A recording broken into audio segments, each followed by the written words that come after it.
Selamat datang di channel YouTube Fernando De Caprio. Channel tempat berkumpulnya orang-orang pintar. Kata orang bijak, orang pintar ketemu dengan orang pintar. Orang pintar tidak akan ketemu dengan orang bebal. Pada hari ini, saya kedatangan seorang teman seperjuangan sesama aktivis. Teman seperjuangan sesama memperjuangkan Jokowi sebagai presiden 2014-2019 dan 2019-2024. Beliau adalah pendiri PERDE. Zaman itu aktivis dikejar-kejar oleh pihak kepolisian. Beliau PERDE ISTN, terkenal dengan ISTN. Beliau adalah aktivis BKMJ Jakarta. Beliau sekarang sebagai Sekjen Seknasnya Jokowi. Inilah dia teman saya, Tumpak Sitorus ST. Selamat datang, bro. Selamat datang saudara Fernando Silalahi. Kita udah lama gak ketemu ya, udah setahun kali ya. Setahun. Tetap muka begini udah setahun gak ketemu. Tapi kita sering ketemu di online, di webinar dan membahas topik-topik tertentu, terutama tentang isu-isu Seknas ya. Iya. Terutama menjelang, kita terakhir ketemu menjelang Munasus ya, Munasus khusus mempersiapkan segala sesuatu dan merancang ADRT yang baru untuk bisa menjawab tantangan di 2024. Betul. Bro, hari ini kita mau bahas ya calon presiden 2024 ya. Kira-kira yang punya peluang besarnya ya, bro. Gimana menurut lo? Kan ini kan banyak sekali nih calon-calon yang dianggap berpotensi ya menjadi calon presiden di 2024. Lalu banyaknya relawan Jokowi lah ya, yang sekarang ini sudah mulai ambil langkah ya untuk mendukung salah satu calon. Padahal Pak Presiden sudah bilang, tunggu instruksi saya. Kan gitu. Nah, gimana tanggapan lu, bro? Calon presiden yang mempunyai kans dipilih oleh rakyat, yang pasti ya rakyat memilih pasti sesuai dengan harapan rakyat untuk bisa melanjutkan pembangunan yang sudah dilakukan oleh Jokowi sekarang ini. Kira-kira gimana, bro, tanggapan lu, bro? Kita santai aja menanggapi isu ini, tapi begini, saya melihat bahwa pertama kita harus mengerti dulu apa yang terjadi atau di posisi apa Indonesia pada 2024.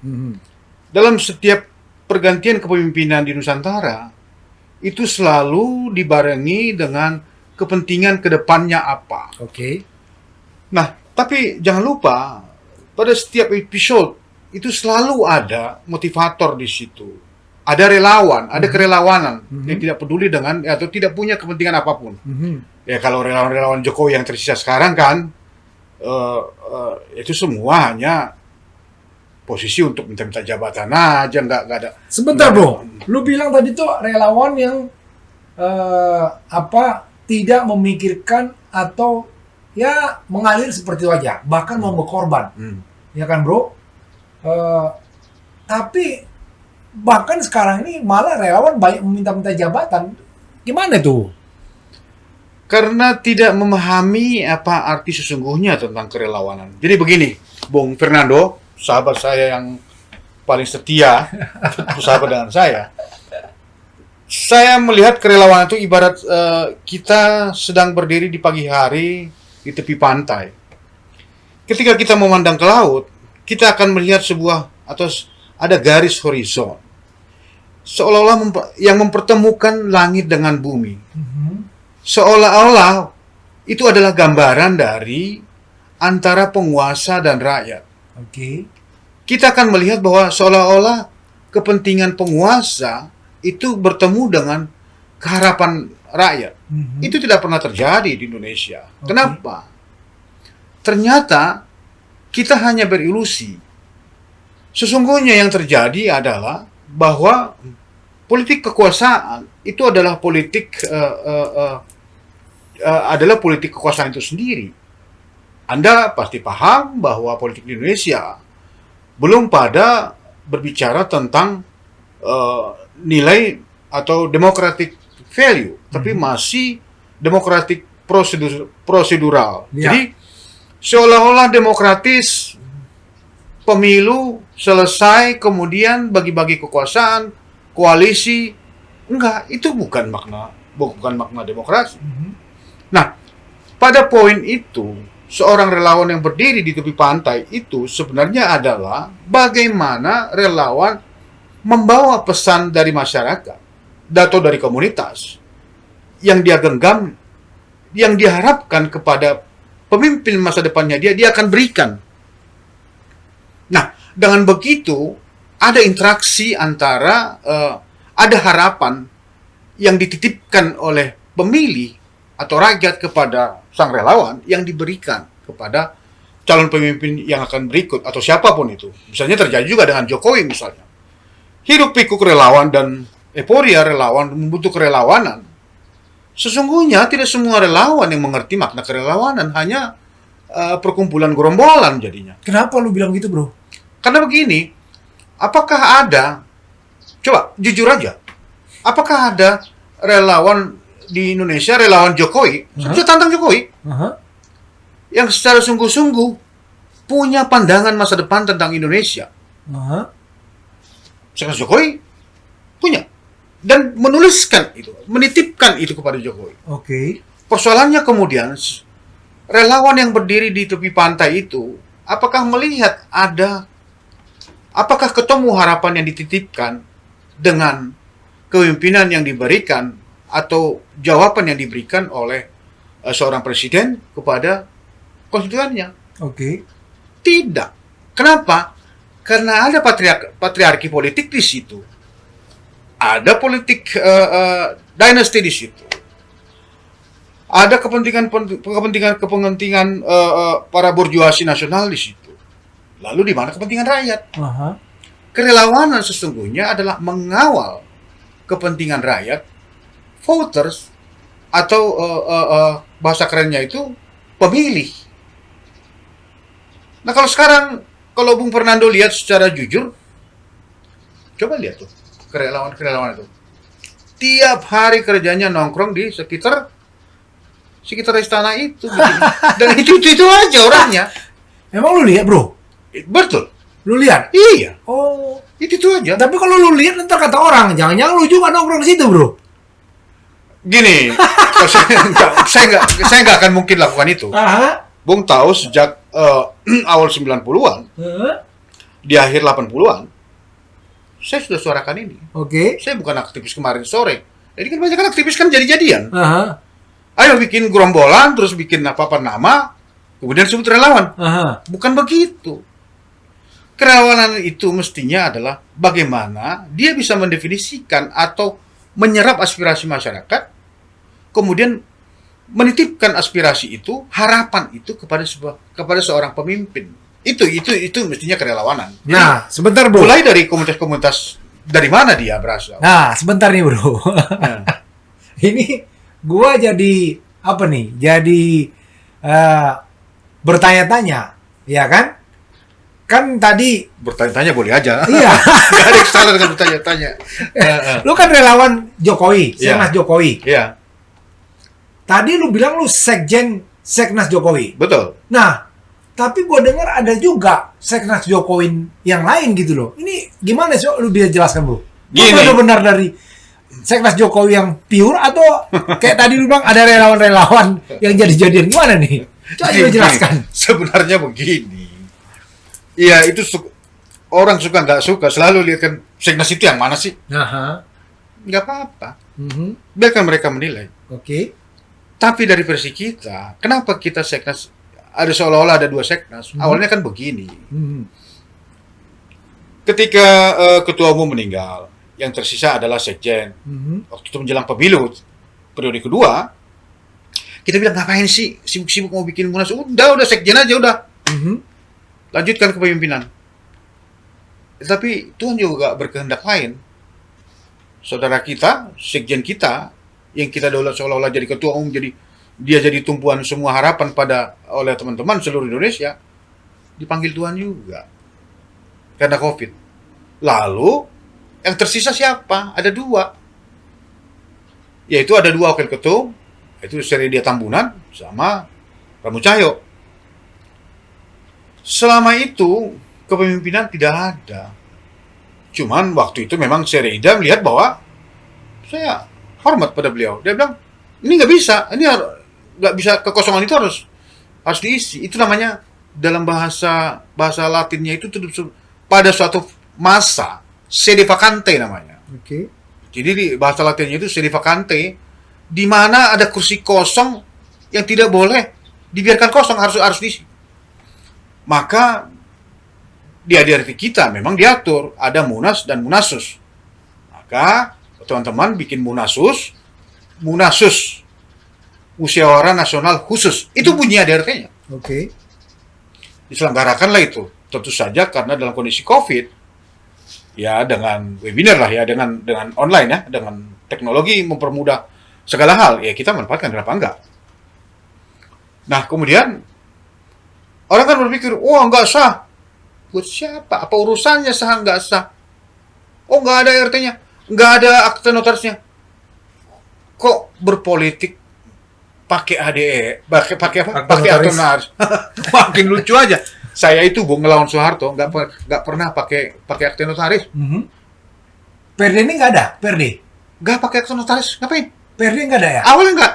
Lu ceritakan dong bro, PRD itu apa sih? Nanti orang ngapa kalau kita 98 mungkin ngerti. Gini. PRD itu apa sih? Gini Bung, terakhir pergerakan mahasiswa setelah 74 itu adalah gerakan 78. Jadi seperti model Rizal Ramli, kemudian Zulkarnain, Dr. Walhi dulu, itu generasi 78, Heri Ahmadi, kayak gitu-gitu. Nah, semua mereka itu lawan Soeharto aja. Lawan Soeharto sampai akhirnya ya ada yang masuk penjara, ada yang apa segala macam, udah lawan Soeharto. Nah, setelah itu gerakan mahasiswa itu dimulai dari kampus-kampus dan pers mahasiswa. Kita adakan setiap kampus, kita keliling-keliling pakai rapat-rapat gelap itu, memang keadaan gelap, malam-malam, kadang-kadang di kebun binatang, kadang-kadang di tempat-tempat yang terduga untuk mengelabui intelijen pada masa itu. Nah, tapi pada saat itu terjadi juga ada kesadaran baru untuk berorganisasi, nggak boleh lagi sektoral per kampus-kampus. Oke. Nah, kemudian kita melihat bahwa ngelawan Soeharto itu harus dua model, harus lewat ada yang di permukaan, ada yang di underground. Ya. Nah, tentu saja biasa anak-anak muda kan ada yang sabar, ada yang nggak sabar. Nah, kemudian ya kita dengan teman-teman memprakarsai buat PRD. Itu Persatuan Rakyat Demokratik sebelum partai. Persatuan Rakyat Demokratik. Ya. Dan itu tidak ada namanya akte notaris ya? Nggak ada Nah, itu. ini saya bukan Ini kita karena tujuan kita satu adalah bagaimana merubuhkan Orde Baru. Oke. Lawan Soeharto nggak ada tuh akte notaris kita. Tapi dengan disiplin yang tinggi, kita melakukan pergerakan, kita melakukan pengorganisasian baik itu di buruh, di petani, di mahasiswa, di nelayan, dalam segala sektor. Nah, nggak ada satupun itu pakai akte notaris. Kenapa kemudian sibuk tuh di Seknas kan? Ya. Ada yang bilang bahwa, oh kita yang punya akte kita, yang punya ini kalian nggak punya. Aduh, jadi bodoh bangsa ini berpikir bahwa menegakkan demokrasi harus pakai akte. Ide akte itu muncul di awal karena pada pemilu pertama itu KPU mensyaratkan bahwa ada tertib organisasi di kerelawanan.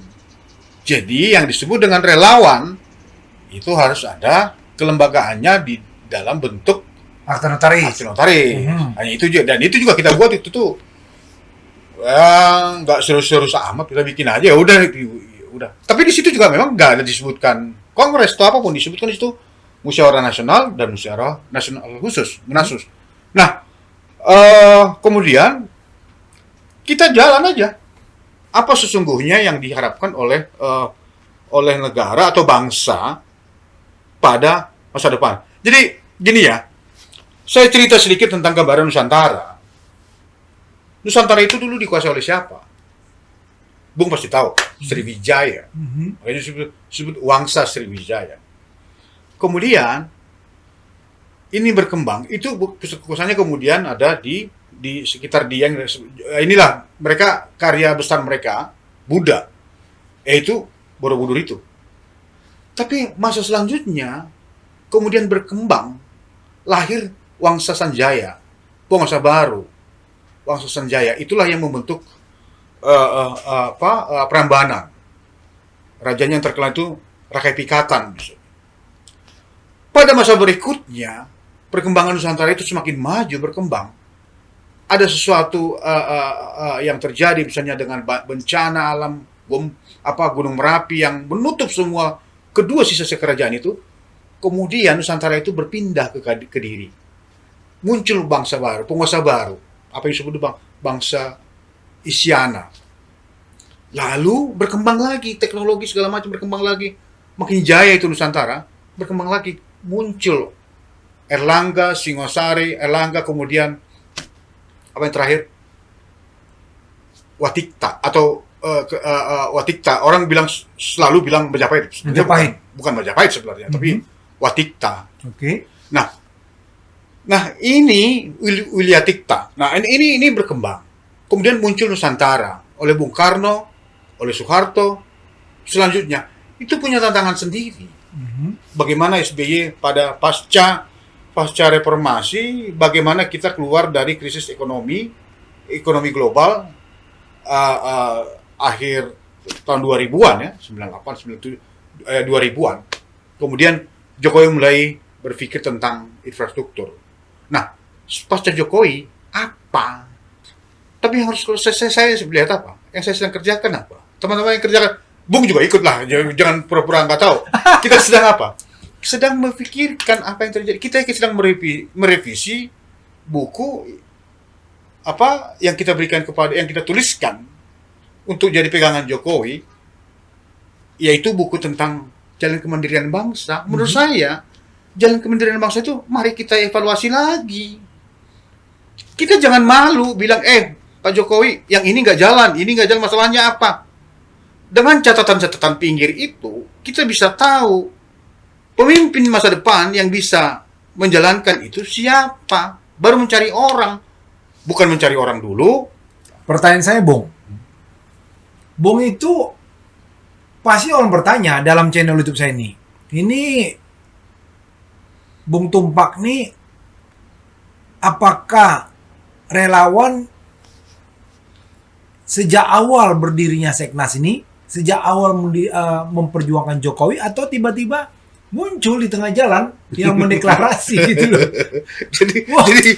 Jadi lucu-lucu sebenarnya. Di Seknas itu lucu-lucu. Ada tiba-tiba ngaku-ngaku deklarator. Pendiri. Bahkan dia bikin ini apa? Dibikin karangan bunganya di kuburan. Pendiri Seknas Jokowi di kuburan gitu loh.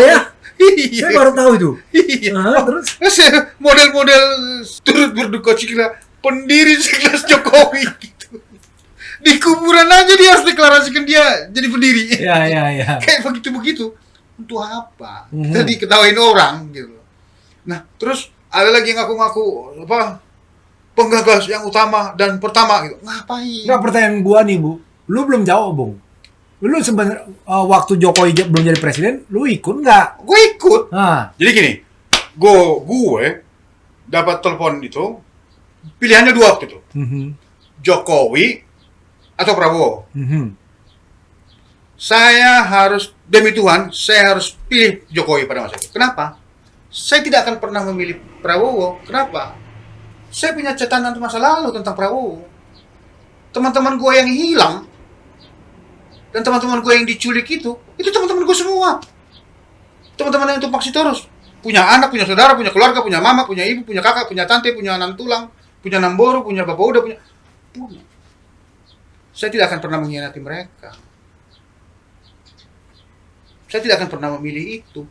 Komitmen ya? Iya dong, saya akan pilih Jokowi. Nah. Karena itu, Mhm. saya dengan duit sendiri, dengan kemampuan saya sendiri, saya bikin tuh Seknas Banten. Saya bikin Seknas Banten. Oh, dulu waktu itu ketua DPD Seknas Banten ya? Oh. Jadi, sebanten, Uh-huh. dengan uang sendiri gua kelilingin itu. Uh-huh. Kelilingin. Dengan teman-teman ya. Wah, teman-teman, saya bisa meyakinkan mereka bahwa ini masa depan Indonesia. Oke. Mungkin kamu tidak akan pernah dapat uang dari Jokowi atau jabatan atau apapun. Tapi kita melihat, kita ingin menitipkan harapan kita itu pada Jokowi. Oke. Karena itu, sebanten itu saya kelilingin tuh. Dia orang sendiri. Kantor saya tiga lantai, Bung, setinggi gedung ini. Iya benar. Siap. Dan saya bikin. Bahkan waktu itu saya kedatangan sampai jurnalis-jurnalis dari Eropa datang ke tempat saya dalam acara-acara saya. Teman-teman tahu lah, si Semi ikut pernah itu. Waktu itu sekjen kan Semi. Iya, iya. Saya tahu lah, Bung. Waktu itu kita pernah ketemu di Brawijaya ya. Di Brawijaya di awal ya. Lalu apakah saya pendiri? Ngapain bahas-bahas gini gitu. Terus saya akan bikin di kuburan gitu atau tempat orang kawin atau apa. Pendiri, aduh. Enggak. Ya, ada artinya bahwa ya saya bukan model itu. Saya bergabung dengan Jokowi dari awal. Saya tidak akan pernah ngeklaim apapun. Bahwa kemudian di Munaslup saya disebut sekjen, mari, ayo. Kita membangun Seknas itu nggak ngurus, ya sorry ya, kita ingin berjuang untuk 2024. Nah, jadi berarti Bung nggak ada penyesalan lah ya bahwasanya apa yang lu perjuangkan selama ini, bahkan lu sudah mengeluarkan biaya di Banten karena gue tahu, ya kan? Lu ketua DPD Banten pada saat itu kita sama-sama di Brawijaya, kan begitu. Nah, tapi tidak mendapat apa-apa, bahkan tidak meminta apa-apa kepada Bapak Presiden kan, karena memang seperti yang Bung bilang tuh, Bung murni mau menitipkan bagaimana arah dari bangsa ini kepada Jokowi. Iya. Kan begitu. Betul. Nah, tadi sudah lu sebutkan bahwasanya adanya relawan yang mendukung kepada Puan dan kepada Ganjar. Ya. Bahkan sekarang ada relawan padahal Jokowi sudah bilang untuk calon 2024 jangan ada dulu mendeklarasikan. Lalu ada sekarang relawan sudah mendeklarasikan untuk mendukung salah satu capres. Pertanyaan saya, Bung, menurut Bung, siapa kira-kira calon presiden 2024 yang bisa kita titipkan untuk meneruskan blueprint dari bangsa ini? Begini ya, kalau saya sendiri, kalau Bung tanya soal itu, saya akan melihatnya begini. Pertama, di awal saya sudah sampaikan, sebenarnya apa dulu nih? Yang saya mau katakan adalah bahwa teman-teman Seknas Jokowi seluruh Indonesia juga, saya selalu bilang, saya selalu kalau teleponan dengan teman kita Papua misalnya, dengan Ramses atau dengan Seknas Perempuan atau dimanapun, saya selalu bilang bahwa mendengar itu hal yang sangat susah ternyata. Bagaimana cara mendengar? Kita kan naik angkot, duduk aja, kita dengerin mereka, apa yang mereka bicarakan. Tahu Bung Fernando apa yang sedang dibicarakan oleh masyarakat kita sekarang? Nggak tahu. Fernando kan pulang pergi kerja udah BMW X5, itu saya tahu, baru yang saya tahu ya. Tapi orang seperti saya kan kalau naik Transjakarta atau naik angkot, saya dengerin apa yang mereka bicarakan. Minyak goreng.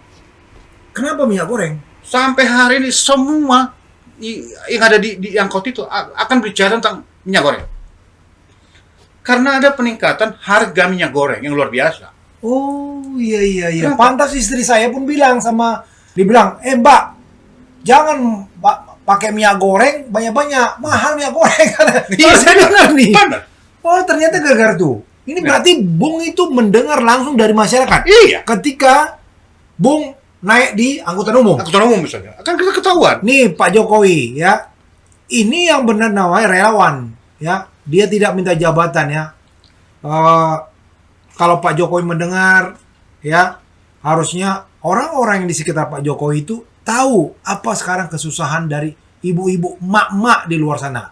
Ternyata ya Tumpak Sitorus, Sekjen Seknas Jokowi mendengar langsung bahwasanya sekarang ibu-ibu, mak-mak di luar sana Menjerit. lagi menjerit. Karena apa? Pendapatan suami menurun, bahkan ada yang gajinya dikurangin, tapi harga minyak malah meningkat, mahal di pasaran. Gimana, Bung? Yang lu dengar tuh di Pembicaraan mereka selalu membicarakan hari ini, 2 hari yang lalu, 3 hari yang lalu, 4 hari yang lalu, misalnya dari harga 16.000 per liter, sekarang jadi 25.000, jadi 40.000 per. Jadi itu ada keresahan di mereka. Di antara mereka itu tidak hanya semua hanya berbicara tentang bagaimana mentumis di rumah, tapi ada juga kan pedagang kecil yang mengandalkan minyak goreng, misalnya pedagang keliling atau pedagang gorengan ya Mbak ya, bikin atau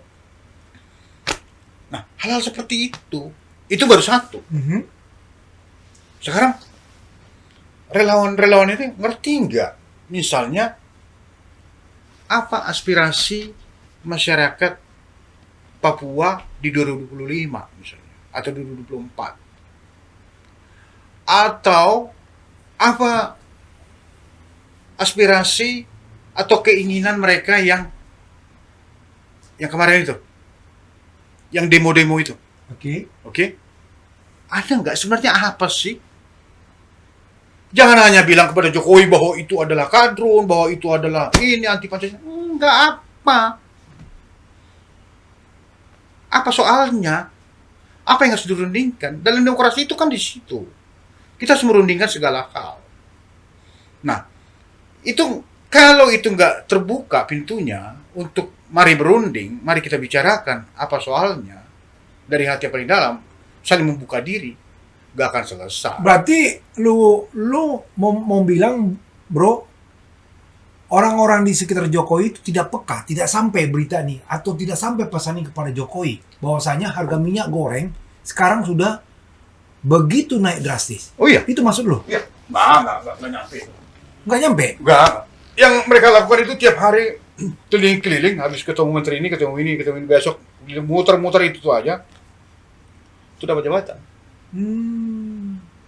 Konyol. Saya mau sebutkan satu hal yang paling konyol. Apa? Jangan. Nanti gua mau lu sebutkan itu pada sesi berikutnya.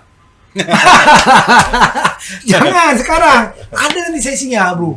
Kan begitu. Konyol. Nah, saya terpaksa ngomong. Sebulan lalu, belum ada sebulan, kumpul tuh para yang merasa dirinya oligarki relawan Jokowi itu, menyatakan bahwa udah saatnya presiden harus mereshuffle, karena menteri A, menteri B begini, berbisnis apa segala macam. Yang hadir di situ ada orang Seknas, ada juga. Pampangnya tuh gede gitu, dia di tengah, ya. Harus kelihatan mukanya dong. Harapannya apa? Kalau terjadi reshuffle, kan gue ngomong duluan tuh. oh, Karena itu menteri yang baru, ingat gue dong. karena gue yang waktu ngomong gitu. Iya, gue ngomong. Kayak gitu.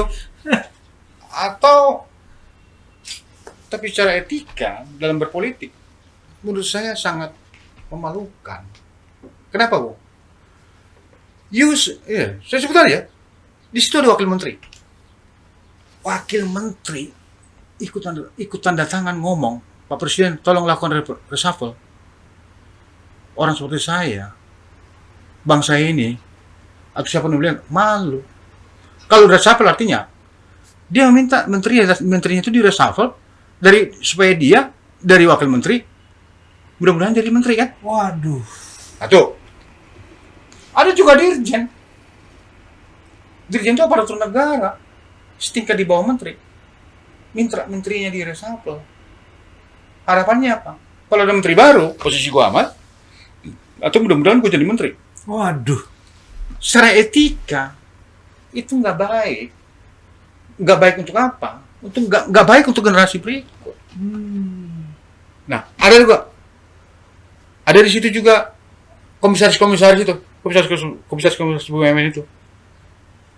Apa Pak Jokowi tidak peka terhadap, tidak tahu kenapa masih membiarkan terjadi seperti itu ya, gejolak-gejolak di antara relawan itu sendiri. Gini Bung, sebenarnya Jokowi kan saya paham betul. Dia ini penganut, dia ini kan memegang prinsip seperti Raja Jawa. Bung harus ingat, dalam kerajaan Jawa, dalam raja-raja Jawa itu disebut dengan musuh itu harus dirangkul. Jadi lo harus berbaik-baik pada musuh. Dia nggak tunjukkan pernah siapapun yang dia musuhi. Tetapi dia tidak akan pernah menyatakan bahwa dia akan usir, enggak. Saya kira dia ngerti ini. Contoh misalnya, ketika ada kongres yang di Said kemarin, kongres relawan Seks Jokowi itu, dia bilang supaya menjaga supaya nggak ada perpecahan. Padahal dia tahu ada perpecahan. Dia seolah-olah tidak tahu bahwa ada perpecahan, tapi dia tahu. Dari mana Bung yakin Pak Presiden tahu? Ini jangan-jangan Bung doang ini menduga-duga kayak cenayang aja Bung. Tapi Bang, faktanya kan begitu. Dan itu nggak bisa ditutupi. Dan semua tahu. Dan berarti kan itu nggak penting. Arah dari relawan itu sendiri sudah menyimpang dari apa yang diharapkan. Menyimpang. Dan itu kita yang nggak mau teruskan. Itu yang selalu saya ingatkan kepada teman. Saya sebagai sekjen dan saudara guru sebagai ketua Seknas Jokowi, saya selalu ingatkan. Kita nggak boleh silau melihat hal seperti itu. Enggak, kita kerjain aja. Karena bos Seknas Jokowi kita, Jokowi, udah selesai. Kenapa? Dia udah punya semuanya.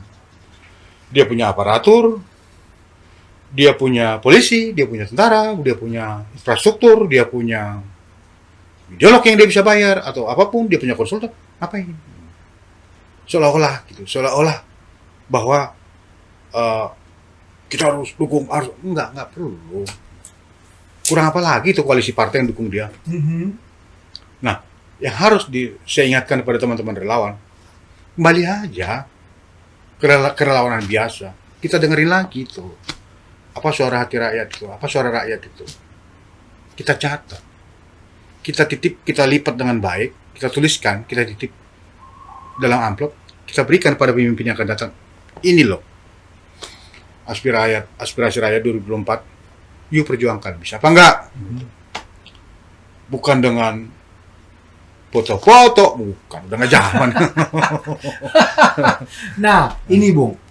Saya tertarik dengan apa yang Bung bilang tadi, akan menitipkan apa yang menjadi aspirasi rakyat untuk tahun 2024. Pertanyaan saya, Bung, kira-kira di 2024 tuh kan siapa paling kuat? Ini ada Anies Baswedan, ada Ridwan Kamil, ada Ganjar Pranowo, ada juga Puan Maharani, ada juga Prabowo. Kira-kira menurut kawan-kawan aktivis nih ya, saya tahu Bung ini kan memang pure aktivis, murni, ya. Karena setahu saya itu memang orang PRD itu ya, itu idealisme tinggi, ya. Tidak hanya itu. Budiman Sujatmiko, bukan hanya itu, ya kan? Militan, kan gitu. Nah, artinya orang-orang militan, orang-orang idealis seperti Bung ini pasti sudah melihat arahnya siapa yang akan layak memimpin Indonesia di 2024. Kira-kira siapa nih Bung yang mungkin nanti masyarakat mungkin bisa menilai, bahkan ya apakah Bung nanti akan mendeklarasikan atau gimana ya kan? Mana tahu Bung kan? Nah, kira-kira siapa Bung? Saya melihatnya begini. Kita kembali lagi kita lihat sejarah Nusantara. Bung Karno memerdekakan Indonesia dengan catatan satu hal. Persatuan Indonesia. Apa yang dilakukan oleh Soekarno? Semua kerajaan-kerajaan Nusantara itu diajak bicara, diyakinkan mereka, mari kita bernegara. Dengan negara apa, Bung? Negara kebangsaan. Bukan dengan konsep negara dalam pengertian kerajaan atau dinasti atau apa. Enggak. Dia keluar dari situ.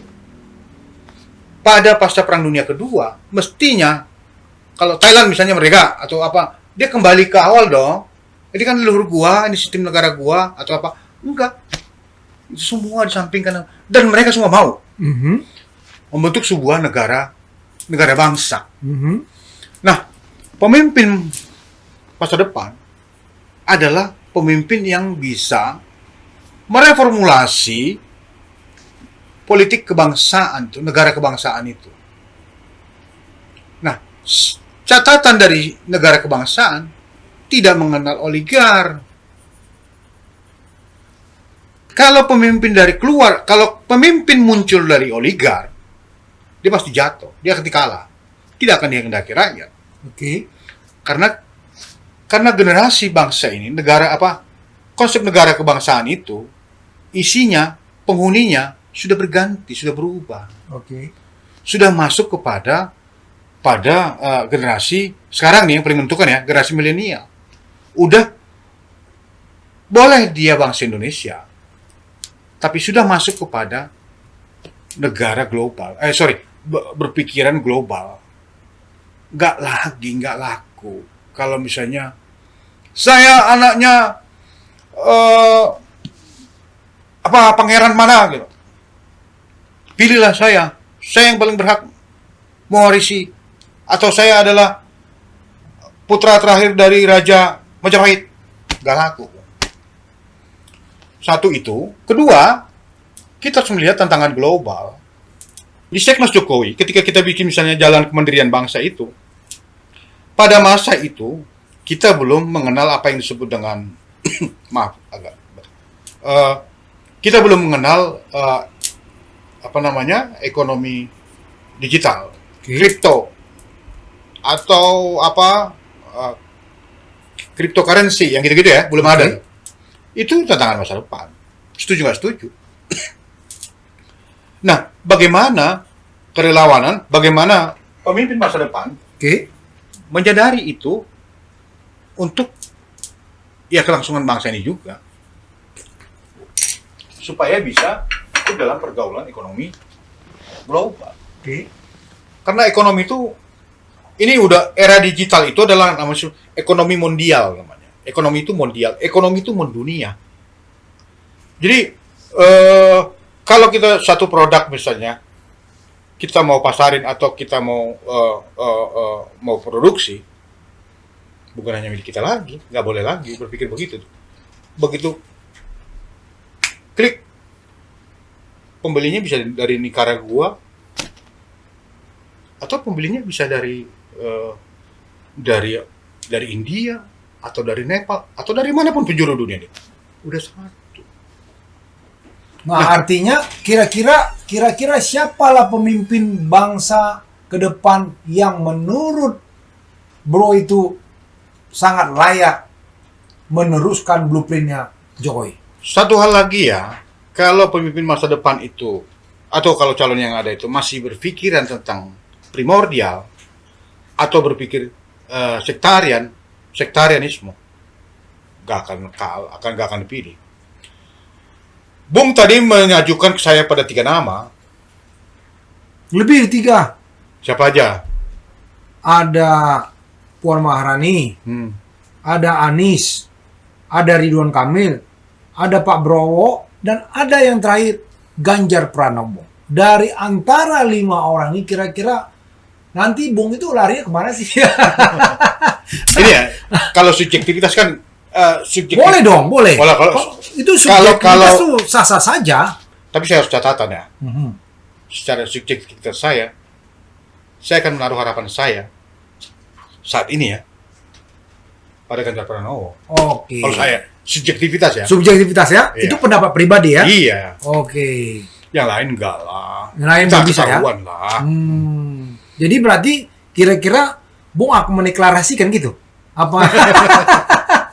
Kalau Bung Fernando mau, kalau Bung Fernando Seknasnya mau Ganjar Pranowo? Hah? dan kalau Bung Fernando mau, Hah? tentu saja didukung oleh teman-teman yang lain. Aha. Ya saya sih secara pribadi kapan aja siap. Oh, siap-siap aja ya. Tapi kan nggak boleh. Oh iya iya. Nggak iya. boleh. Harus mendengarkan suara yang lain. Iya iya Iya. iya. Ya saya sekjen sih sekjen, tapi saya hanya pelaksana aja. Dan Menampung aspirasi ya? iya dong. Oke. Nggak boleh.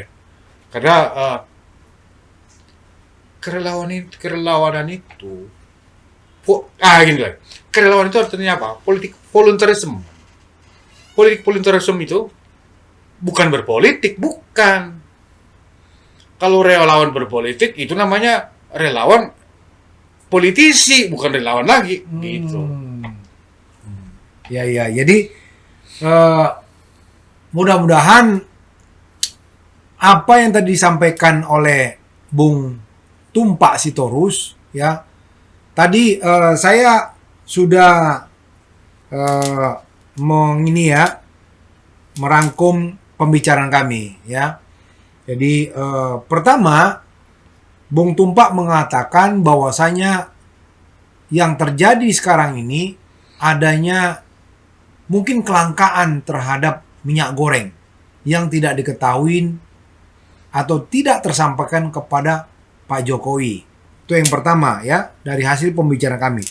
Yang kedua ya Bung Tumpak berharap agar relawan itu kembali kepada arah cita-cita awal bagaimana sebenarnya fungsi dari relawan untuk mencari seorang pemimpin dan mengantarkannya, karena kepada pemimpin itu dititipkan pesan dari bangsa ini untuk memimpin bagaimana bisa mensejahterakannya.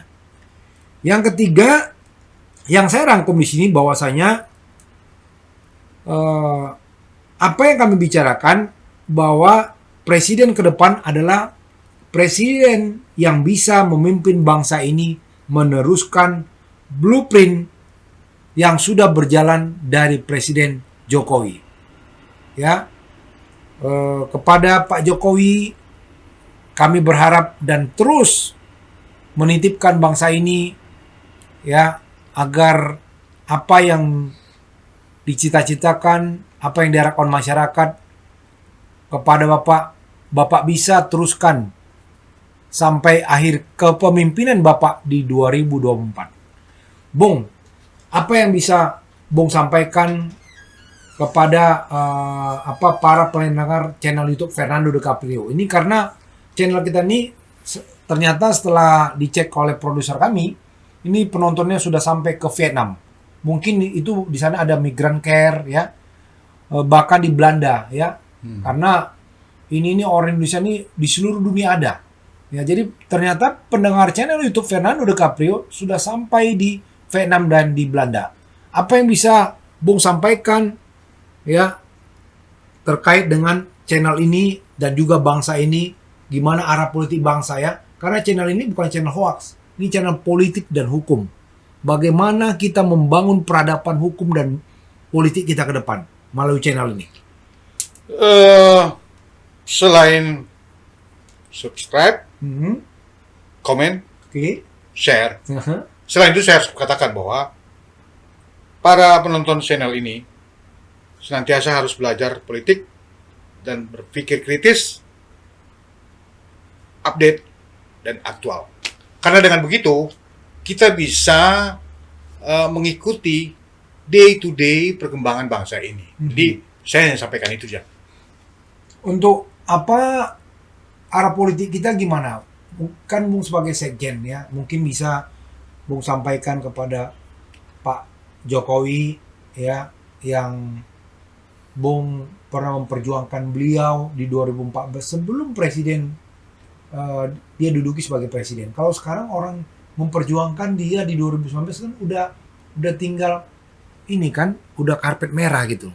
Yang susah kan untuk meraih itu. Oh, saya sih melihat bahwa Presiden Jokowi juga, ya saya nggak sungkan bilang berhentilah bergenit-genit dengan relawan. Relawan juga berhentilah bergenit-genit dengan Jokowi. Karena apa? Jokowi udah punya semuanya. Kita tinggal melihat aja. Kita bikin catatan pinggir untuk kita titipkan pada calon presiden yang akan datang.